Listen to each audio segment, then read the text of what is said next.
இங்க பாத்தியா வீரோ, ஊப்பிங்க கொடுத்த லேப்டாப்ல என் அண்ணனோட ஸ்டிக்கரை ஒட்டிட்டேன்.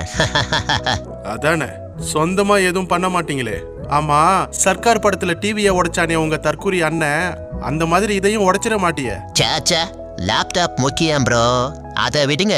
எங்க அண்ணனா பாத்தீங்களா, இதை எதிர்பார்த்திருக்க மாட்டாங்க இந்த ஊப்பிங்க. ஏண்டா தற்கூரி, லேப்டாப் குடுக்கறதோட அரசாங்கத்தோட வேலை முடிஞ்சதுடா. அதுல இதெல்லாம் ஒட்டுவீங்கன்னு அவங்களுக்கு தெரியாதா என்ன? இதுவும் ஊப்பி போல இருக்கே. எப்பா டேய், நீ விஜய் போட்டோ ஒட்டு, மோடியோட போட்டோவை ஒட்டு, ஏன் எடப்பாடி பழனிசாமியோட போட்டோவை கூட ஒட்டு. ஆனா இத வச்சு படிச்சு முன்னேறு. அதுக்கு தானே அரசாங்கம் கொடுத்துருக்கு, புரியுதா? போயா பூமரு, அண்ணனோட ஜனநாயகன் படத்தை டெலிகிராம்ல டவுன்லோட் பண்ணி பாக்கணும்னு தான் இந்த லேப்டாப்பை வாங்கின. இவ கூட தெரியல. சப்பா, இவனுங்க கிட்ட அரசியல் பேசுனா ஊப்பி, நல்லது சொன்னா பூமரு. இந்த தற்குறிங்க கிட்ட மாட்டிக்கிட்டு அவஸ்தைப்படுறா சாரி.